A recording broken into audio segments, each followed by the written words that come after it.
I would like to ask you to participate with a quick exercise. So if you're willing to participate, because when I was sitting there, I wasn't always willing to participate, please stand up. So remain standing if you, over the course of your career, want to work on a product or technology or idea that has a significant impact on society. Okay, so we still have everyone, or most everyone. Okay, stay standing up if you are currently working on that, either in a team or on something of your own. Okay, so we're starting to lose people. Okay, now of those who are still standing, please remain standing if you've spoken to over 15 people whose problem it is that you would be directly solving. Okay, so we have some left, so I have one more. Remain standing if you are convinced that you understand that group's problem well enough that when you solve it, they're going to be very excited, very happy, and maybe even give you a hug. Okay, now, we have very few, so just take a look around, okay? A lot of us have a shared fundamental desire to do something that matters, to put ourselves into a worthy endeavor, right? We want to do something that has some significance, right? To spend our lives doing something that's exciting. And you wouldn't be sitting in this room right now if you weren't smart and motivated. But look at how many people were standing up at the end. So what's going on there? Why is it that we care about solving problems, but we haven't even engaged with the problem itself? To me, when I first started my career in applied physics, and applied physics, if you aren't familiar, is basically half physics and half electrical engineering. So I took a lot of classes up here in the East building.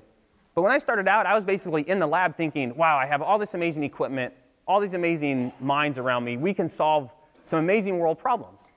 But what I didn't appreciate was that I needed to get out of the lab and go encounter and engage those problems firsthand before I could really begin to understand them. Forget about being inventive. That's fun and that's great, and you can spend a lot of time to do that. And if that's what you want to do, that's fine.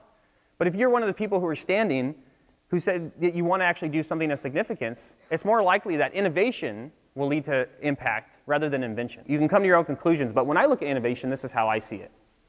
There's three major steps. There's invention or discovery. There is fabrication, where you're building the thing. And then there's delivery. And unless you do the delivery part, what you have is an invention and not an innovation. If you go down the pathway of development, you're going to have all kinds of turns, unexpected opportunities, and you really want to be paying attention to those.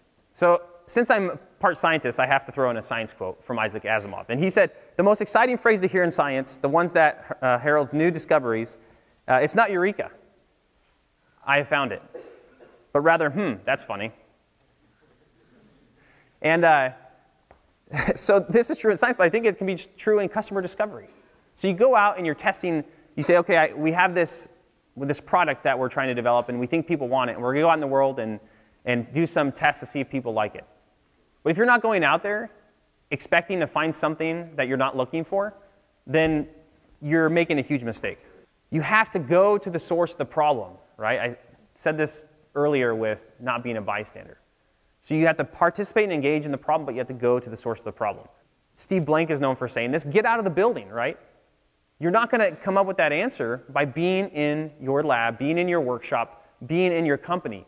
The answer comes from outside of the building. And the last lesson that I wish I would have known is that people or relationships are more important than technology or ideas. Because that's what it's about. That's what we remember at the end of our lives. It's the relationships that matter, not the material goods or even necessarily the achievements. Because achievements in themselves are always made greater, usually if they impact more people.